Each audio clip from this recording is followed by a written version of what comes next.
Olá, meus amados irmãos, graça e paz a todos. Sejam todos bem-vindos à nossa sala de aula da EBD Inovadora. E hoje nós estamos aqui para mais uma lição. Nós estamos estudando nesse trimestre Carta de Paulo aos Coríntios. Façam tudo com amor, decência e ordem. E hoje, meus irmãos, nós estaremos estudando a lição de número 3, 1 Coríntios, capítulo 4. Ministros e dispenseiros de Cristo. Esse é o tema da nossa lição de hoje. A nossa lição de hoje tem 3 objetivos que nós precisamos alcançar ao expor esta aula. O primeiro objetivo é entender que os ministros são administradores dos mistérios de Deus. O segundo objetivo é compreender que a humildade e a disposição de servir são traços marcantes do ministro de Deus. E o terceiro objetivo da nossa lição é conscientizar-se do valor do ministro cristão e de seu serviço. Então, queridos professores, você quando estiver lá na sua classe, lá na sua sala, na sua EBD, você tem aí o compromisso, Você tem o dever de estar alcançando com essa lição esses objetivos. Fazer o seu aluno entender, compreender e se conscientizar acerca desta lição. O texto áureo da nossa lição encontra-se em 1 Coríntios, capítulo 4, versículo 1, que nos diz assim: Assim, pois, importa que os homens nos considerem como ministros de Cristo e dispenseiros dos mistérios de Deus. Verdade prática, os ministros de Cristo servem ao mundo com a mensagem do Evangelho. Meus amados irmãos, nesse capítulo nós vemos o apóstolo Paulo usando o termo dispenseiros para identificar os ministros da casa de Deus. Homens, apesar da humildade, simplicidade e desapreço dos demais, eram encarregados de guardar e transmitir os grandes mistérios de Deus, o verdadeiro alimento espiritual. O nosso primeiro ponto, nós vamos estar vendo sobre o ministro é dispenseiro de Deus. O nosso primeiro ponto é ministro de Deus. 1 Coríntios, capítulo 4, versículo 1, que nos diz assim: Assim, pois, importa que os homens nos considerem como ministro de Cristo e dispenseiros dos mistérios de Deus. Esse termo, ministro, pode ser traduzido como servo em outras versões. Nós vemos aí também trazendo esse significado de servo. Referia-se primeiramente aos escravos que ficavam no terceiro pavimento das embarcações, considerados remadores de baixo escalão. Então, meus irmãos, quando o apóstolo Paulo ele usa esse termo de ministro, ele está fazendo uma referência aos escravos que trabalhavam naqueles navios de guerra, as famosas galés, aquelas grandes embarcações, aqueles grandes navios de guerra utilizados pelos gregos, pelos romanos, onde os escravos eles ficavam lá no porão do barco, remando. Nos filmes épicos a gente pode estar observando isso, essa cena dos escravos ali no porão desses navios, remando. Então, eles não viam nada que estava acontecendo, porque a função deles era estar remando ali, gerando essa energia para o navio. Geralmente havia ali um líder daqueles escravos que ele ficava ditando o ritmo ali no tambor, de como aqueles escravos estariam ali remando. Então o apóstolo Paulo, quando ele usa esse termo ministro, ele está fazendo justamente uma referência a esses escravos. Então, queridos, é uma linda representação dos ministros de Cristo no nosso tempo. Porque ele trabalha, ele está ali remando, ele está ali se esforçando para que esse navio continue, claro, na direção de um líder, que é Deus, que é Jesus, que é o Espírito Santo. Muitos até não veem, ou não reconhecem o seu trabalho, mas eles estão ali trabalhando e o seu líder é Jesus, que está à frente ditando o ritmo, enquanto levam as pessoas de onde estão, que é na terra, para onde elas precisam chegar, que é o céu. Assim como os escravos que estavam ali naquelas galés remando, né?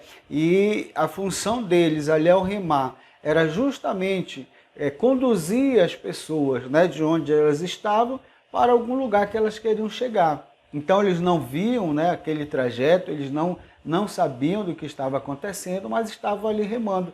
Da mesma forma é o ministro de Deus, né? Ele tem o Senhor que dita o ritmo e ele está ali trabalhando, levando as pessoas de onde estão, levando o seu grupo de onde estão, que é da terra, para onde eles devem chegar, que é o céu. Então, Paulo faz essa comparação, essa linda comparação do ministro de Deus com os escravos daquela época que ficavam trabalhando ali no porão, sendo conduzidos, né, ou com o líder ditando o ritmo, né, de como eles deveriam remar. Da mesma forma são os ministros de Cristo na nossa era, né, na atualidade. Cristo é o capitão que está ditando ali o ritmo e os ministros estão remando para conduzir as pessoas da terra para o céu. Bendito seja o nome do Senhor. Mas nós temos também a figura do dispenseiro. Nós vemos o ministro, Paulo fazendo um paralelo ali com esses escravos, mas nós temos também os dispenseiros, que era, esse termo dispenseiro é um termo que se referia à função, né, do mordomo, que tinha acesso à casa do Senhor, tinha acesso à despensa, e ali ele pegava o alimento, né, para fazer e distribuir para aqueles que estavam ali precisando, né, para aqueles que estavam na casa. O mordomo tinha esse cuidado, né, tinha esse acesso à despensa. Então é importante nós compreendermos que apesar desse mordomo ele ter acesso à despensa, ele poder pegar os alimentos, porém era distribuído conforme a vontade do Senhor. O mordomo em si ele não tinha essa autoridade para distribuir conforme ele pensa, né? Conforme ele pensava, não. Ele estava ali sob o comando do seu senhor ou do seu patrão e ele precisava entender que apesar dele ter acesso à despensa, poder pegar os alimentos, mas ele só poderia administrar ou distribuir esses alimentos conforme a vontade do seu mestre, conforme a instrução do seu Senhor. E o dispenseiro de Cristo hoje? Que alimento é esse que ele tem acesso e distribui? Olha, nós vemos aqui o comentarista colocando, esse alimento é justamente os mistérios de Deus. E qual é esse mistério de Deus? É a salvação na pessoa de Cristo. É a salvação que Deus proporcionou, que esse ministro, esse servo ou esse dispenseiro que tem acesso a essa informação, a esse conteúdo, a essa dispensa de Deus, né, e tem acesso a esse alimento que para nós agora é a salvação em Cristo Jesus, ele vai distribuir a todos. Né? E esse mistério acerca da salvação, acerca de Cristo, no Antigo Testamento, como nós já vimos em lições anteriores, esteve oculto, mas quando chega a plenitude dos tempos, ele é revelado a todos. Então, os dispenseiros, os ministros de Cristo, eles têm essa liberdade, essa autonomia para trazer esse alimento, ou trazer essa informação, essa pregação, né, a mensagem do Evangelho agora a todos. Aquilo que esteve oculto no Antigo Testamento, agora na era da igreja, é revelado e revelado a todos através dos ministros de Cristo e dispenseiros de Cristo. Bendito seja o nome do Senhor. Aí nós vamos para o segundo subponto, que é encontrado fiel. 1 Coríntios capítulo 4, versículo de número 2, que nos diz assim: Ora, além disso, o que se requer do dispenseiro é que cada um deles sejam encontrados fiel. Esse verso do capítulo 4, versículo 2, ressalta uma qualidade indispensável ao dispenseiro de Deus, que é a fidelidade. Muitos buscam ser pessoas de fé e carisma, mas Paulo exorta que os dispenseiros sejam fiéis, que continuem fazendo o que foram chamados por Deus para fazer. Então, a recomendação de Paulo, e não a recomendação de Paulo, né, mas é a recomendação de Deus, é que esses dispenseiros, ou seja, esses ministros que Deus chamou, esses dispenseiros que Deus chamou, que tem essa nobre missão de levar a mensagem de Deus, a mensagem do Evangelho, de anunciar o mistério de Deus, que ele tem acesso agora, que ele tem da parte de Deus essa autoridade para levar a mensagem, levar o Evangelho. O que Deus requer dele? Que ele seja fiel, à sua missão, que ele continue fazendo aquilo que Deus o chamou para fazer. Porque o que nós vemos que muitos dispenseiros de Deus, principalmente na nossa era, nos dias que nós estamos vivendo, esses dias que antecedem a volta de Jesus, muitos dispenseiros, muitos ministros negaram a sua missão, negaram a si mesmo, deixaram os seus valores, deixaram os seus princípios, não ensinam mais o Evangelho, não levam mais a palavra de Deus, não revelam mais esse mistério, não fazem mais aquilo que Deus os chamou para fazer. Nós vemos que muitos dispenseiros negaram a fé, se tornaram vaidosos, se tornaram orgulhosos, avarentos. O seu foco não é a salvação das pessoas, o seu foco são os bens materiais. Então, esses dispenseiros não podem ser enquadrados aqui no que Paulo está falando, ou que Deus está recomendando, que eles sejam fiéis. O versículo diz, ora, além disso, o que se requer é a característica que deve haver nesse dispenseiro, nesses ministros, é que ele seja fiel, seja encontrado fiel, continue fazendo aquilo que Deus o chamou para fazer. Então, nós que somos chamados por Deus, que somos ministros de Deus, dispenseiro de Deus, você professor, você pastor, coordenador, você precisa manter a fidelidade. Foi para isso que Deus lhe chamou. Deus lhe chamou para ser dispenseiro, ter acesso a esse mistério, a essa riqueza, a essa dispensa, para ser fiel e levar às pessoas aquilo que Deus quer que você leve, que é o mistério de Deus, que é a salvação, que é a nova vida em Cristo. É isso que Deus requer, que nós sejamos fiéis. Paulo explica que a motivação dele não era a opinião e a aprovação humana, mas a fidelidade à sua missão. Então, olha só, Paulo ele não se preocupava se ele estava agradando ou estava desagradando. Qual era a preocupação de Paulo? Se manter fiel àquele que o chamou. Então, essa era a preocupação de Paulo, essa era a motivação dele, permanecer fiel. E essa também deve ser a nossa motivação. Não negociamos nossos valores, não negociamos a salvação, a mensagem do Evangelho, a cruz de Cristo, porque nós vamos nos manter fiel, segundo a recomendação de Paulo e aquilo que Deus espera de nós. Fidelidade à nossa missão.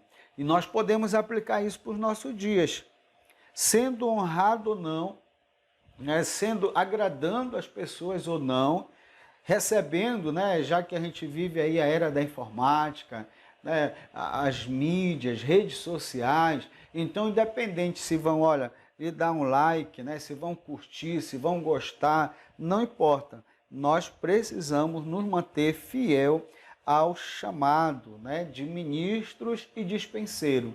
Então você que foi chamado, você que é líder, você que é professor, você que é pastor, é um coordenador, se mantenha fiel à sua missão, à missão que Deus lhe entregou. Você é um dispenseiro de Deus, você é um dispenseiro de Cristo, um ministro de Cristo, e Cristo conta com você para você continuar levando às pessoas o mistério revelado e levar para todas as pessoas, que é a cruz, que é a salvação, que é o Evangelho. Bendito seja o nome do Senhor. Aí nós vamos para o terceiro subponto desse ponto, que é cada um receberá de Deus. 1 Coríntios capítulo 4, versículo 5, que diz assim: portanto, nada julgueis antes do tempo, até que venha o Senhor, o qual não somente trará a plena luz às coisas ocultas das trevas, mas também manifestará os desígnios dos corações, e então cada um receberá o seu louvor da parte de Deus. Olha só, meus irmãos, Paulo, aqui neste versículo, né, ele está falando, né, do seu estado de consciência. Ele está trazendo aqui as suas motivações, né, as motivações das pessoas, a intenção, né, do ser humano, a intenção desses ministros, a intenção, o sentimento, as emoções desse dispenseiro. Então, a consciência de Paulo estava tranquila perante as críticas que ele recebia. Ele era muito criticado, havia muita oposição ao ministério de Paulo. Aonde ele passava, levando a mensagem, sempre vinha um grupo de opositores despregando aquilo que ele pregava e criticando, fazendo duras críticas. Porém, a consciência de Paulo, ele fala aqui nesse versículo, a consciência dele está tranquila perante as críticas. Ele está tranquilo, né? Embora não ousasse julgar a si mesmo. Então, ele mesmo declara aqui que ele está tranquilo e ele não faz julgamento, juízo de si mesmo, nem de que ele esteja certo e nem de que ele esteja errado. Ele não faz esse julgamento. Por quê, meus irmãos? Porque o verdadeiro juízo, né, o verdadeiro julgamento está reservado para aquele dia que Deus irá julgar. Julgar todas as coisas, julgar todas as pessoas. É Deus que vai fazer o verdadeiro julgamento. Então ele não está preocupado, apesar da consciência dele estar tranquila, ele não está afirmando aqui, olha, eu estou certo, ou eu estou errado. Ele não está fazendo juízo de si mesmo. Ele está com a consciência tranquila, mas ele continua ali focado em Deus, porque é Deus que vai julgar. É Deus que vai, como ele coloca aqui, ele diz, então cada um receberá o seu louvor da parte de Deus. Então é Deus que vai fazer esse julgamento. Outra coisa interessante que ele coloca aqui é que o julgamento não cabe aos homens.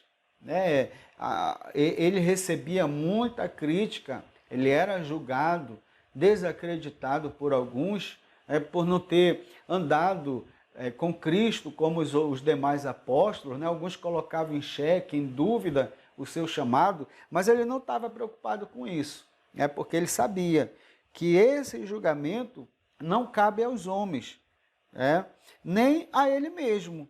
Nesse tribunal, quem julgará será o próprio Senhor Jesus. Ele sabe que o verdadeiro juiz, o verdadeiro julgamento vem da parte de Deus. O nosso papel é amar as pessoas e ser encontrado fiel no cumprimento do ministério.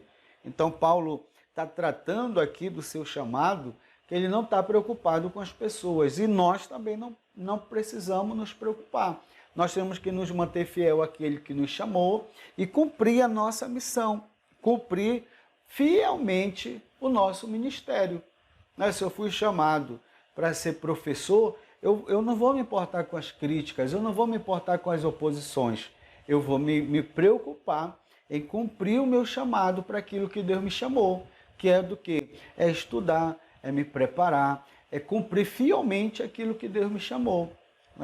Eu não vou somente chegar na classe sem uma preparação, não. Deus me chamou para ensinar na escola bíblica, então eu vou ser fiel a essa missão.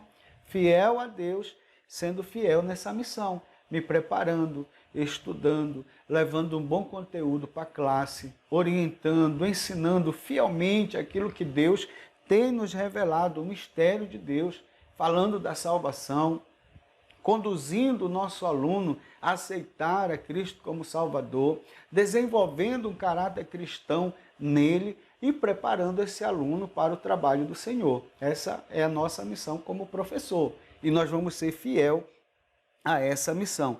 Não podemos perder o foco, nem inverter o papel que é de Deus. Eu não posso estar julgando, eu não posso me preocupar em julgar, porque esse papel já tem quem vai desenvolver, que é o próprio Deus. É o Deus Todo-Poderoso. É Deus que vai julgar. Deus é o juiz. Então nós não podemos inverter o papel. Eu querer julgar as pessoas, julgar os chamados, julgar os ministérios. Não. Eu tenho que amar as pessoas. Eu tenho que valorizar as pessoas, me importar com as pessoas, querer o bem das pessoas. O julgamento é com Deus. e a minha parte é cumprir a minha missão, o meu chamado, o meu ministério, porque nós somos ministros de Cristo e dispenseiros de Cristo. Bendito seja o nome do Senhor. Sobre essas questões, Paulo afirma que tudo será trazido à luz e cada um receberá sua aprovação ou reprovação, quando ele revela aquilo que não podemos ver, as motivações. Olha o que o apóstolo Paulo está trazendo para nós aqui, que o comentarista coloca. Deus ele não vai julgar somente as nossas ações. Por quê? Deus ele é supremo, Deus é onisciente, onipresente, onipotente. Então eu posso estar sendo um bom professor da escola dominical, eu posso aparentemente estar sendo um bom ministro, pregando o evangelho, pregando, levando a salvação, desenvolvendo o meu chamado, sendo um bom dispenseiro, um bom ministro, mas olha, nós podemos até enganar o homem, mas a Deus nós não enganamos. Então, Paulo ele está trazendo aqui, e o comentarista aqui da nossa lição ressalta, que esse Supremo Juiz, ele vai julgar, inclusive, as nossas emoções, as nossas motivações. Com que motivação eu estou fazendo isso? Eu estou desenvolvendo esse trabalho? Eu estou sendo esse professor da escola dominical? Será que a minha motivação é eu querer aparecer, é eu querer ser melhor? Eu estou fazendo com excelência porque eu quero ser melhor do que o outro? Eu estou fazendo com excelência porque eu quero que a minha igreja se destaque, eu quero aparecer. Né? Não é o nome do Senhor que está aqui aparecendo, é o meu nome. Não é louvado seja Deus, né? É louvado seja eu, glorificado seja o meu nome. Então, o homem não consegue ver isso, mas Deus ele vê. Ele vai julgar as nossas ações, inclusive as nossas motivações. Né? Então, é algo para a gente analisar, para a gente conversar, despertar os nossos alunos para a importância das nossas motivações e dos nossos sentimentos. Porque de repente eu estou contribuindo, mas porque eu quero aparecer. De repente eu estou fazendo e fazendo bem feito, mas a minha motivação não é glorificar a Deus, não é honrar a Deus. Então eu preciso ter cuidado, eu preciso me manter fiel no meu ofício, no meu servir, mas também nas minhas motivações. Para agradar a Deus, tem que estar sincronizado, né? As minhas ações com as minhas motivações. Minhas ações são boas, porque a minha motivação também é boa, é para agradar aquele que me alistou, aquele que me chamou, que me constituiu ministro, que me constituiu dispenseiro. Então, olha o perigo que muitos ministros estão correndo. Olha o perigo que muitos dispenseiros estão correndo na atualidade. Que tem trabalhado, tem se dedicado, mas qual é a sua motivação? É aparecer, é demonstrar que o seu trabalho é melhor, a sua igreja é maior, a sua igreja é melhor. Não é para glorificar Cristo. Então, fica esse alerta para nós aqui. Cada um receberá de Deus aquilo que realmente vai merecer. Né? Porque Deus conhece a atitude, o pensamento, as motivações, e a gente precisa ter muito cuidado com isso. Aí nós vamos para o segundo ponto, meus irmãos, que é o ministro é humilde. Aí aqui, né, tem muito pano para manga, tem muita coisa para nós entendermos aqui, para nós conversarmos, para você conversar com o seu aluno. Então, olha só, primeiro subponto, tudo vem de Deus. 1 Coríntios, capítulo 4, versículo 6, que nos diz assim: estas coisas, irmãos, apliquei-as figuradamente a mim mesmo e a Apolo, por vossa causa, para que, por nossos exemplos, aprendais isto, não ultrapasseis o que está escrito, a fim de que ninguém se ensoberbeça a favor de um em detrimento de outro. Então, olha só, meus irmãos, o apóstolo Paulo, ele usa o próprio apóstolo Paulo, e também ele usa ali o nome, ele coloca o nome de Apolo. Mas por que ele faz isso? Seria impensável retratá-los como rivais. Então, você lembra que na lição anterior, né, a gente viu essa divisão que havia na igreja. Né? O partidarismo estava se instalado, havia se instaurado, né, na igreja em Corinto. Então eles tinham, né, esses partidos, esses grupos. Um dizia, não, eu sou de Paulo, eu sou de Apolo, eu sou de Pedro, eu sou de Cristo. Então havia essa rivalidade. Né? Os irmãos começavam a fazer ali os seus grupinhos, né? O seu líder mais querido, né? E formavam esse grupo. Mas Paulo, ele vem falar aos irmãos, né? E exortar os irmãos, orientar os irmãos que eles estavam errados agindo dessa forma. Então ele coloca ali, né, dando o exemplo de si mesmo, né, e falando, olha, eu e Apolo, nós estamos juntos. Nós não temos essa rivalidade. Tudo vem de Deus. Então, nós somos o exemplo para vocês. Então, aqueles líderes que eles ficavam ali brigando, eu sou de Paulo, eu sou de Apolo, Paulo agora ele vem para acabar com a questão. Por que vocês estão fazendo grupo, essa rivalidade, se eu estou junto com Apolo? Nós estamos juntos aqui, trabalhando juntos, porque tudo vem de Deus. Então era para eles entenderem que não havia entre essa liderança essa rivalidade que eles estavam criando ali. Né? E era uma forma de repudiar toda aquela intriga, né? Toda aquela divisão. Então, Paulo está falando para eles. Eles estavam satisfeitos com a sua espiritualidade. Pensavam que tinham tudo.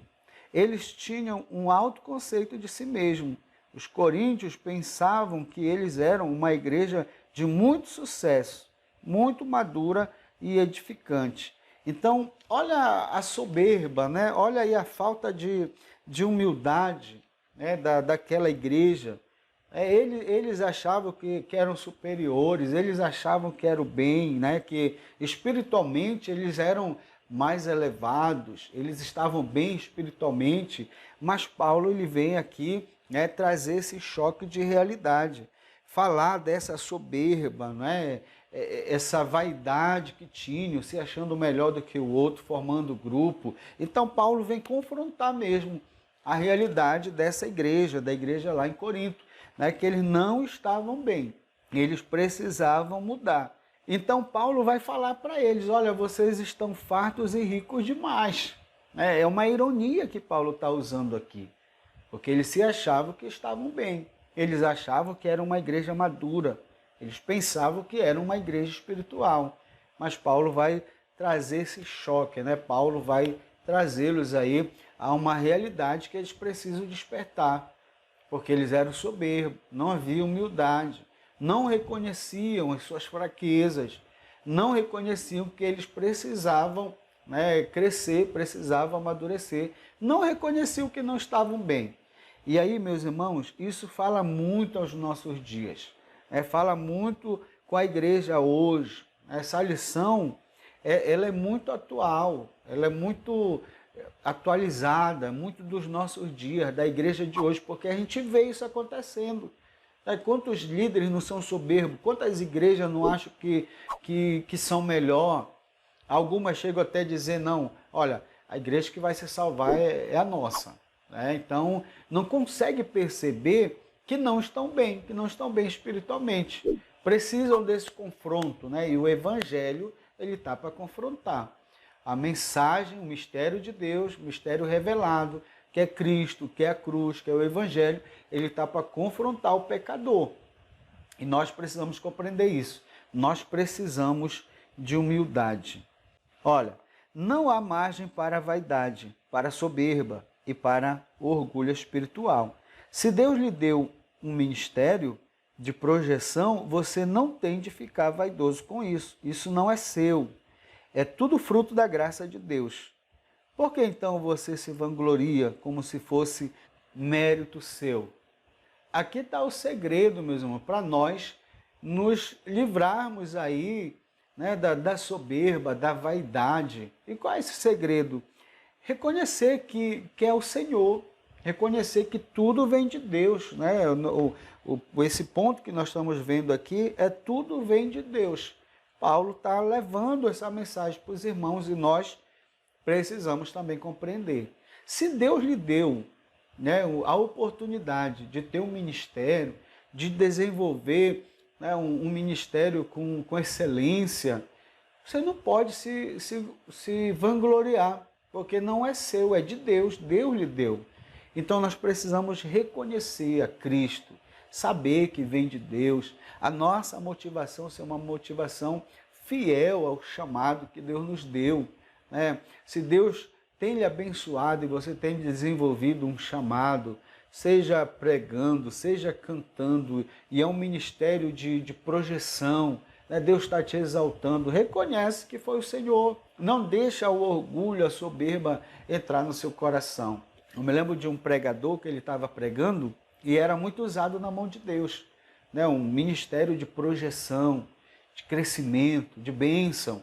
E aí ele está pregando no púlpito e Deus agindo, Deus operando, Deus atuando, e de repente ele desce, ele termina a mensagem e aí ele desce. Quando ele desce, ele é recebido, né, pelos irmãos, e um irmão chega com ele e fala: pastor, você é muito usado na mão de Deus, que bênção, olha, e começou ali a tecer elogios, né? E o pastor olha para ele: irmão, eu sei, o diabo acabou de me falar ali no púlpito quando eu estava pregando. Então olha só, ele está pregando, ele está vendo, né, que Deus está agindo, e o diabo está trabalhando ali no púlpito para trazer a vaidade para o coração, para trazer a soberba para o coração dele. E ele ali não permitindo, né, se vangloriar, achar que vem dele, né, que aquele ministério de projeção é por causa dele.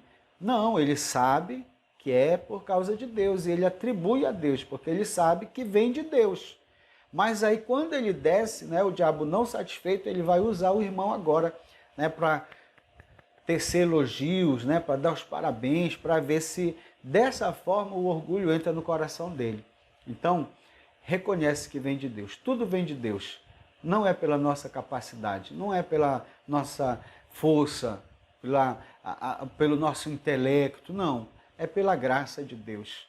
Se Deus nos deu algo, nos deu um chamado, nos deu um ministério, e esse ministério é de projeção, está crescendo, é abençoado, nós somos usados, a gente precisa reconhecer que não somos nós, é de Deus. Tudo é dele, por ele e para ele. São todas as coisas.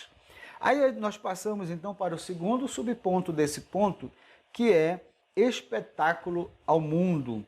1 Coríntios capítulo 4, versículo 9, que diz assim: porque a mim me parece que Deus nos pôs a nós, os apóstolos, em último lugar, como se fôssemos condenados à morte, porque nos tornamos espetáculos ao mundo, tanto a anjo como a homens. Então nós vemos aqui, meus irmãos, nesse verso, nessa passagem, Paulo faz um contraste entre o comportamento soberbo e egoísta daquela igreja, dos irmãos lá ali em Coríntios, que se achavam ricos e cheios de direito. E, em contrapartida, ele vai mostrar a humildade dos apóstolos. A vida que os apóstolos tinham, que colocavam as necessidades da igreja acima das suas próprias necessidades, suportando todo tipo de sofrimento decorrente dessa escolha de aceitar esse chamado,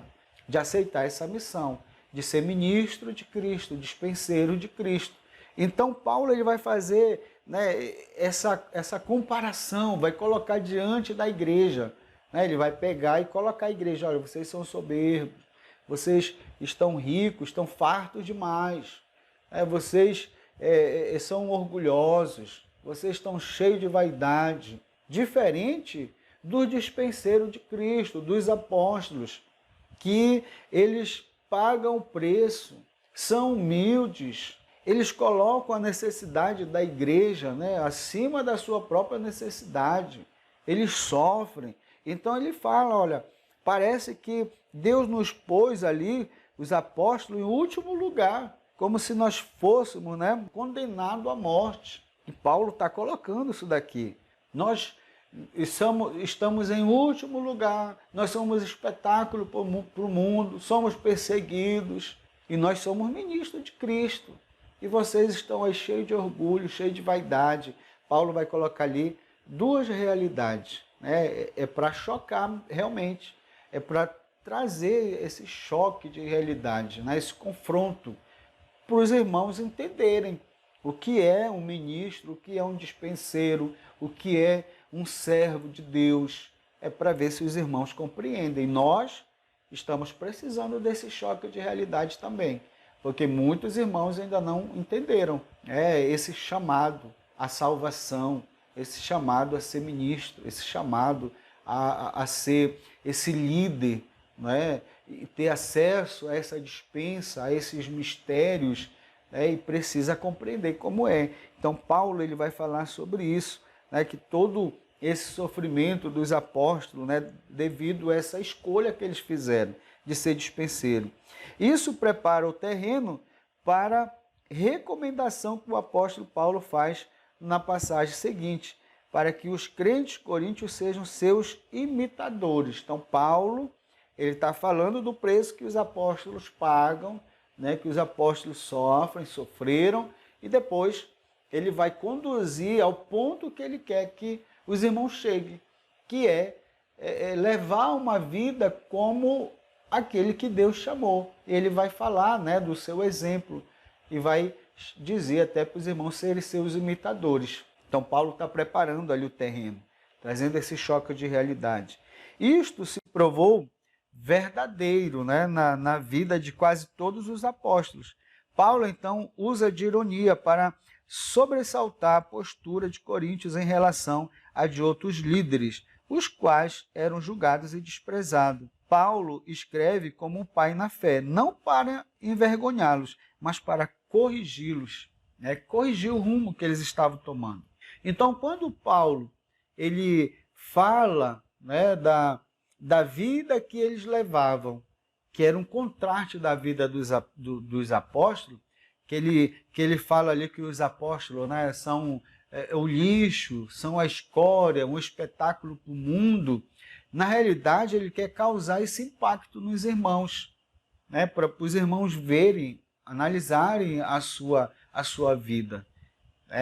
E a gente pode ver que realmente o que o apóstolo Paulo está colocando ali, nós vamos ver na história, né, da igreja, os apóstolos sendo perseguidos, sendo maltratados, morrendo, né? A maioria dos apóstolos vão pagar ali com a sua vida, né? Vão morrer, vão ser serrados, vão ser crucificados, vão ser decapitados. Então, olha só que realmente Paulo ele coloca ali, a gente vai ver esse cumprimento na vida dos apóstolos, na vida dos ministros de Cristo, em defesa da sua fé, no cumprimento da sua missão. Mas Paulo ele está trazendo isso não para envergonhar os irmãos, dizer, olha, vocês são orgulhosos, vaidosos, na realidade vocês são nada, vocês estão mortos espirituais. Não, Paulo ele não quer ofender. Né? Às vezes o líder ele quer desabafar, ele quer atacar, não é isso que Paulo está fazendo. Ele está falando como um pai que ama, um pai que quer ver o bem do filho. Então ele quer corrigir, não é envergonhar, ele quer corrigir os irmãos, para que os irmãos acertem o alvo, os irmãos entrem no trilho e passem então a viver realmente o evangelho na sua essência, ser um cristão verdadeiro, um ministro, um dispenseiro de Cristo. É isso que Paulo quer, mas ele está fazendo isso com amor, como um pai, para conduzir os seus filhos para o caminho certo. É isso que Paulo está colocando aqui. Aí nós entramos então no terceiro subponto, que é lixo e escória do mundo. Olha só, 1 Coríntios capítulo 4, versículo 13, diz assim: quando caluniados, procuramos conciliação. Até agora, temos chegado a ser considerado lixo do mundo, escória de todos. A teologia da glória é precedida pela teologia da cruz. A grande bandeira do cristão é a teologia de João Batista, que dizia: convém que ele cresça e que eu diminua. João capítulo 3, versículo 30. Os apóstolos, eles são desprezados. No capítulo 4, no versículo 10, o apóstolo Paulo ele vai falar assim: nós somos loucos por amor de Cristo, e vós sábios em Cristo. nós fracos e vós fortes, vós ilustres e nós vis. Então, olha o que Paulo está colocando aqui, né? Os apóstolos enfrentaram privações, fome, sede e nudez. E no versículo 11 nós vamos ver os apóstolos ainda sofrem maus tratos. E Paulo fala, somos esbofeteados e não temos morada certa. Após ele trazer isso aos irmãos, no versículo 13, e Paulo conclui então dizendo, quando caluniados procuramos conciliação. Até agora temos chegado a ser considerado lixo do mundo, escória de todos. Então o apóstolo Paulo, meus irmãos, ele está mostrando aqui que aquela igreja, né, que se achava rica, que se achava farta demais, uma igreja gloriosa, Paulo está mostrando aqui que antes da glória tem o escárnio. Né? Se você deseja a glória, mas tem que passar pela cruz. Né? Se você quer a teologia da bênção, mas você também tem que querer a teologia da dificuldade. Né? Como o comentarista coloca aqui, né? A teologia da glória precedida. A teologia da glória precedida pela teologia da cruz. Então nós precisamos entender que nós precisamos passar por isso. Nós vamos ser zombados, criticados, escarnecidos, assim como os apóstolos foram. Eles foram esbofeteados. Paulo ele fala que ele passou fome, passou privação, nudez. Os apóstolos sofreram maus tratos, eles foram esbofeteados.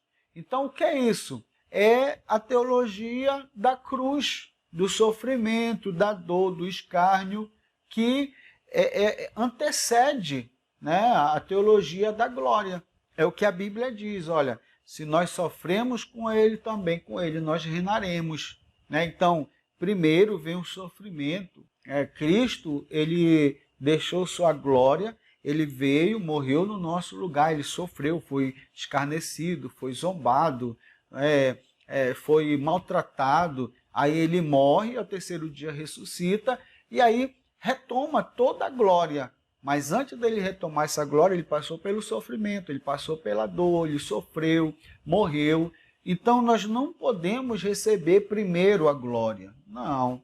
O ministro, o dispenseiro, ele vai passar primeiro pela dor, pelo sofrimento, pela perseguição, ele vai pagar o preço. Aí sim, né, depois ele vai receber a glória, receber o sucesso. Então, a gente precisa compreender isso. E Paulo está trazendo isso para os irmãos. Antes da coroa vem o sofrimento. Antes do sucesso vem a prova, vem a luta. E a vida cristã é assim. A gente precisa entender isso.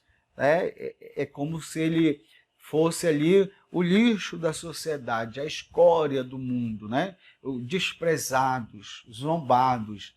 Mas nós temos a promessa do Senhor, né? Ser fiel até a morte, dar-te-ei a coroa da vida. Glória a Deus. Então, primeiro o sofrimento, depois a glória. Aí nós vamos para o terceiro ponto da nossa lição, que é o ministro tem autoridade. O primeiro subponto é pai espiritual. 1 Coríntios, capítulo 4, o versículo de número 14. Não vos escrevo estas coisas para vos envergonhar, pelo contrário, para vos admoestar como a filhos meus amados. Então, olha só, meus irmãos, Paulo está declarando aqui que a sua mensagem ela vem para admoestar, né? Não é para envergonhar, é para admoestar, que significa colocar algo na mente de alguém. Então, Paulo ele está trazendo essa palavra para os irmãos, não é para humilhar, não é para envergonhar, é para colocar, inculcar na cabeça dos irmãos uma mensagem correta, uma mensagem de Deus, uma mensagem edificante, né? Como pai espiritual. O pai é assim, o pai, ele quer o bem do filho, ele não vai ser conivente com o erro. Não, ele ama, apesar de amar o filho, apesar de querer bem o filho, ele não vai ser conivente com o erro. Ele vai corrigir, ele vai orientar. Então é isso que Paulo está falando. Ele está falando, irmãos, olha, eu estou escrevendo essas coisas, não é para entristecer vocês, não é para envergonhar, é para admoestar, é para colocar na mente de vocês a forma que vocês devem andar, a forma que vocês devem proceder. É isso que Paulo está falando. Paulo tinha ciência de que algo errado estava acontecendo e necessitava de conserto. Então ele sabia, ele já tinha sido informado, ele sabia que o erro estava instaurado naquela igreja.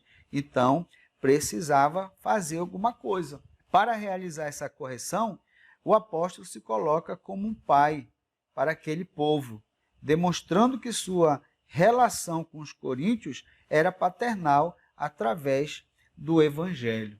Então, Paulo, ele queria consertar aquela situação. Qual é o pai que não quer, o bem para o seu filho? Então, o líder, o dispenseiro, o ministro, ele também tem essa preocupação. Um pastor, o professor da escola dominical, o coordenador, ele tem essa preocupação, ele quer o bem. E quando ele vê que algo está errado, logo ele quer consertar. Ele não é conivente, porque ele tem esse compromisso. Deus chamou ele para isso, para ele cuidar das pessoas. E o cuidar é cuidar espiritualmente, é cuidar materialmente, é se preocupar, ver como o liderado tem andado, como aquelas pessoas têm se comportado, se têm desenvolvido espiritualmente. Então, o líder é esse pai espiritual. Então, Paulo aqui, ele está demonstrando aos irmãos ali em Coríntios, falando como um pai a seus filhos amados. Ele quer demonstrar aos irmãos ali que ele quer essa relação com eles, como uma relação de pai e filho, para eles compreenderem que Paulo estava escrevendo, e falando essas coisas, não para o mal, não para envergonhar, não para entristecer, mas para edificar, colocar na mente deles uma mensagem de Deus que trouxesse mudança, que trouxesse correção, que trouxesse uma transformação, mudança de vida. É isso que o apóstolo Paulo ele quer, e ele está trabalhando essa relação aqui. Então nós vemos que quando o líder não tem essa relação de pai e filho, com seus liderados, ele é como aquele pai que não se preocupa, não tem compromisso, o filho continua errado e a situação vai se agravando cada vez mais. Mas Paulo não. Ele está aqui demonstrando para essa igreja, para os irmãos, que ele ama.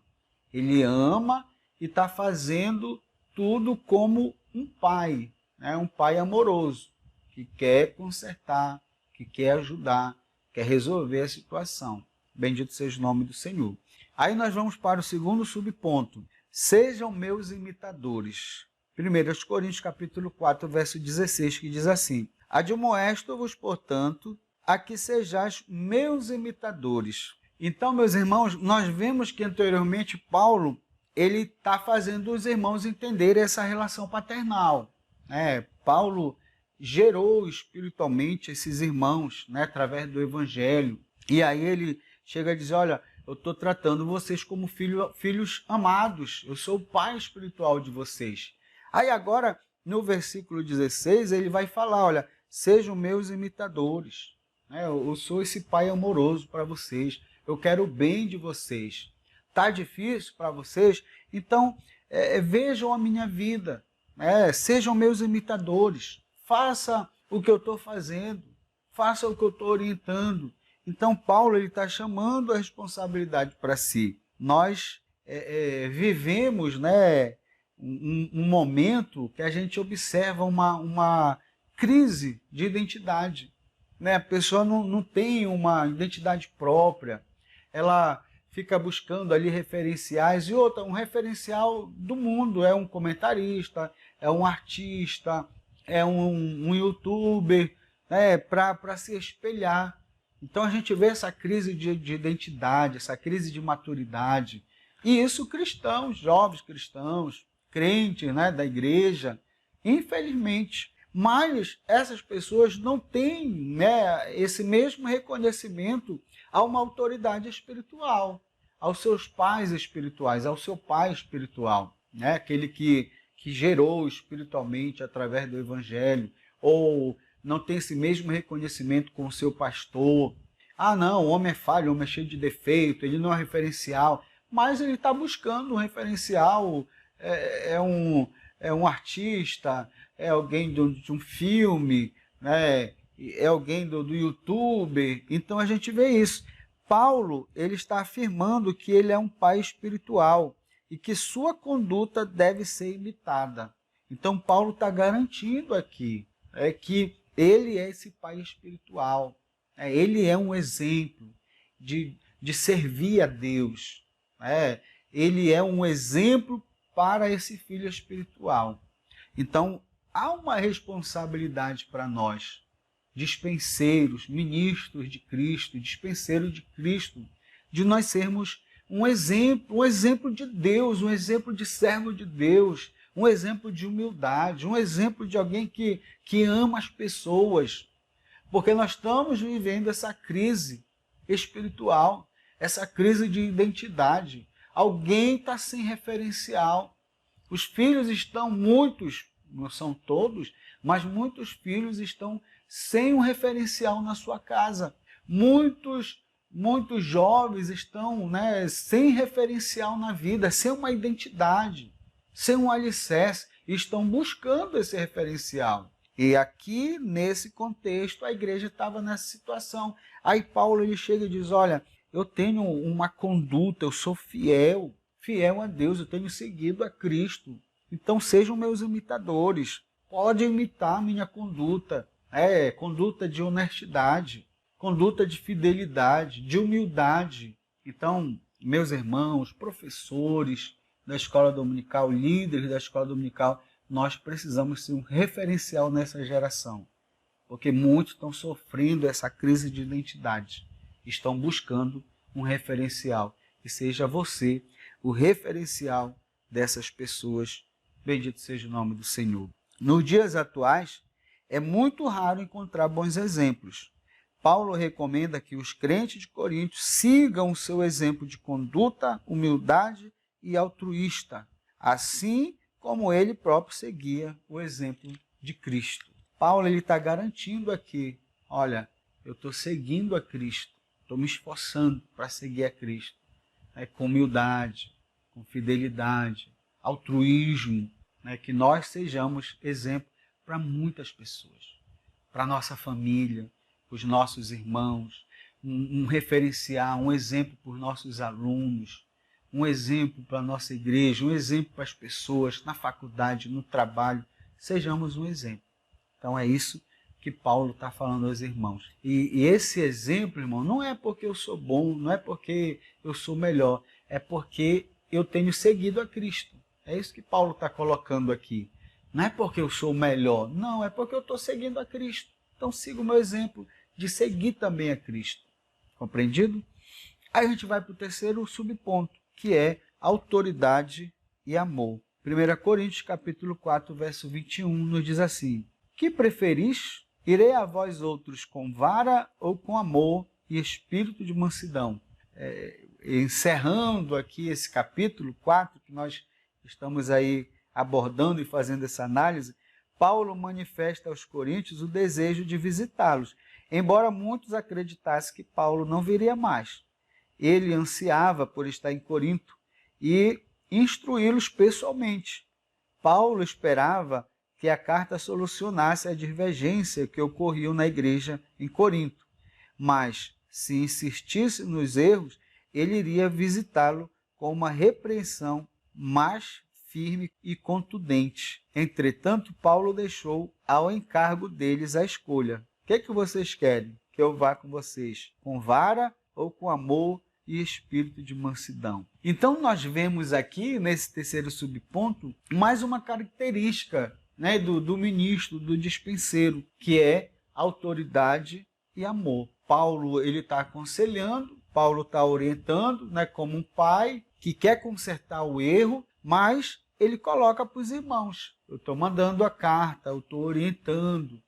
Não é para envergonhar, não é para entristecer, mas é para ajudar vocês. É para que esse problema, né, que tem ocorrido na igreja se resolva. Porque se não resolver, eu vou pegar pesado, né? Vai ser com vara. E o que vocês desejam? Resolver logo a situação, né, com amor, ou resolver ali de uma forma mais firme?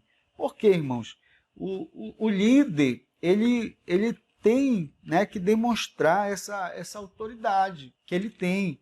Né? O ministro tem autoridade. Então nós não podemos, né, deixar que o erro persista, que o erro se instaure. Não, nós temos que cuidar, nós temos que fazer como o apóstolo Paulo, que tratou do problema, né, que tratou do erro. E ele avisa, olha, se não resolver, eu quero estar presencialmente aí e eu vou pegar mais firme. Só que, mesmo nessa firmeza, né, nessa autoridade, tem que ser com amor, porque todo liderado, ele não vai ficar chateado ou triste se o líder dele, ele age com dureza, mas também ele age com amor. Né? Então, ele vai perceber, não, o meu líder, ele tem essa autoridade, ele tem essa autonomia. Né? Quando é para pegar firme, quando é para pegar mais, né, com firmeza, ele age assim porque ele tem autoridade, Deus colocou ele para isso, mas também ele age com amor. Então, a gente precisa entender aqui autoridade e amor. Né? Então, Paulo ele trata sobre isso. Se não resolver, eu vou pegar mais firme. Né? Eu quero estar aí presencialmente, porque eu quero pegar mais firme. A nossa aplicação pessoal diz assim: a grande bandeira do ministro do Evangelho continua sendo a mesma de João Batista. Convém que ele cresça e que eu diminua. Glória a Deus. Então, que nós possamos ficar com essa lição e entender, né, que o ministro precisa ser humilde, o ministro ele precisa ter disponibilidade para servir e ser humilde, né, e ter como lema da vida dele as palavras de João Batista, né, defender essa mesma bandeira de João Batista. Importa, né, o convém que ele cresça, ele quem? Cristo. Convém que ele cresça, que ele apareça e que eu diminua, né, porque a nossa missão é conduzir as pessoas do lugar que elas estão para o lugar que elas devem ir. É da terra para o céu. Mas nesse trajeto, nós somos só os remadores do navio, aqueles que vão distribuir o mistério de Deus. Que mistério é esse? Mistério que esteve oculto no Antigo Testamento, mas que no Novo ele é revelado. Cristo é a salvação. E essa é a nossa missão. Nós vamos fazer isso com fé, com coragem, com gratidão, com amor e com muita humildade, sabendo que tudo vem de Deus. Bendito seja o nome do Senhor. Essa foi a nossa lição e eu quero neste momento pedir a sua ajuda. Se você ainda não é inscrito no nosso canal, se inscreva, deixe um comentário, compartilhe o nosso conteúdo e vamos juntos construir cada vez mais uma EBD inovadora, uma EBD de sucesso, uma EBD de resultado. E a minha oração é que o Espírito Santo de Deus lhe use domingo para transmitir a palavra de Deus, né, com graça, com autoridade, com fé, com amor, e que Deus use você para impactar a vida do seu aluno. Tá bom? Deus abençoe, meus irmãos. Nos encontramos na próxima lição na Escola Bíblica Dominical, a maior e melhor escola do mundo. Essa é a nossa sala de aula da EBD Inovadora. Muito obrigado por nos acompanhar, por estar conosco e nos encontramos na próxima aula da nossa querida Escola Bíblica Dominical. Graça e paz a todos.